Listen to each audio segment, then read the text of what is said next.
여러분, 요즘 마트에서 고등어 가격 보신 적 있으신가요? 불과 몇 년 전까지만 해도 몇천 원이면 한 손에 들 수 있었던 국민생선 고등어. 그런데 요즘은 두 마리에 1만 원이 훌쩍 넘는 이른바 금등어가 됐다고 하는데요. 도대체 바다에서 무슨 일이 벌어지고 있는 걸까요?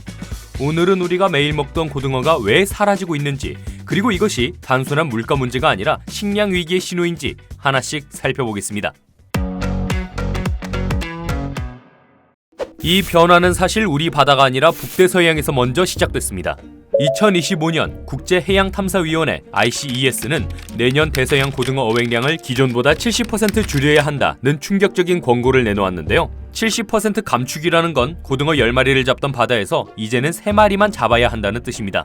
특히 노르웨이는 전 세계 고등어 최대 공급국인데요. 우리가 먹는 수입 고등어 대부분도 바로 이 노르웨이산이라고 합니다.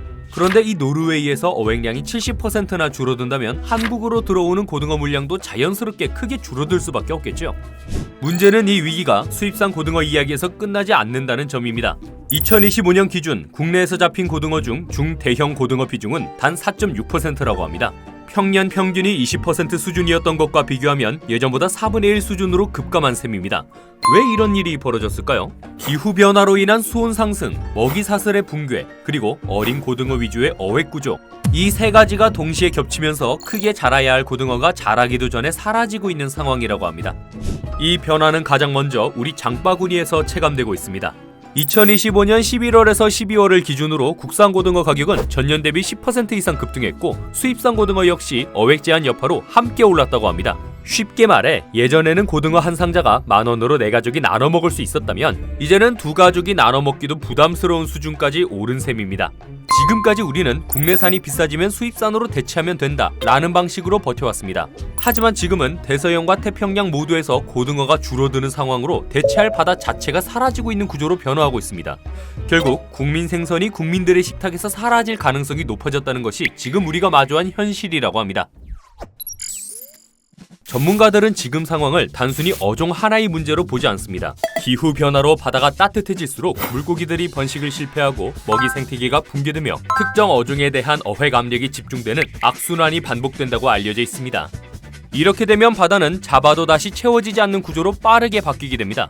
즉 고등어는 지금 진행 중인 식량 위기에 가장 먼저 드러난 신호탄일 뿐인 것이죠.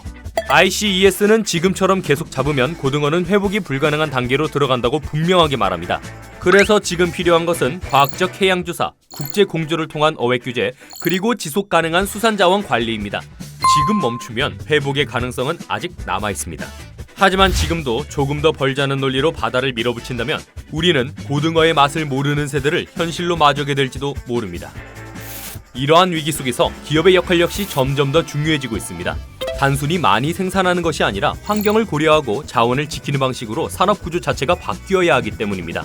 영풍 역시 자원을 다루는 기업으로서 무방류 공정, 오염 확산 차단 시설, 그리고 환경관리 시스템을 통해 자원을 쓰는 동시에 자연을 지키는 구조를 만들어가고 있습니다. 결국 자원을 지키는 기술이 곧 우리의 식탁을 지키는 기술이 되는 시대인 것이죠. 고등어 가격이 오르는 것은 단순히 장바구니 물가가 상승하는 것이 아닙니다. 그건 지금 바다가 우리에게 보내는 가장 현실적인 경고라고 할 수 있습니다. 이번 이야기는 여기까지입니다.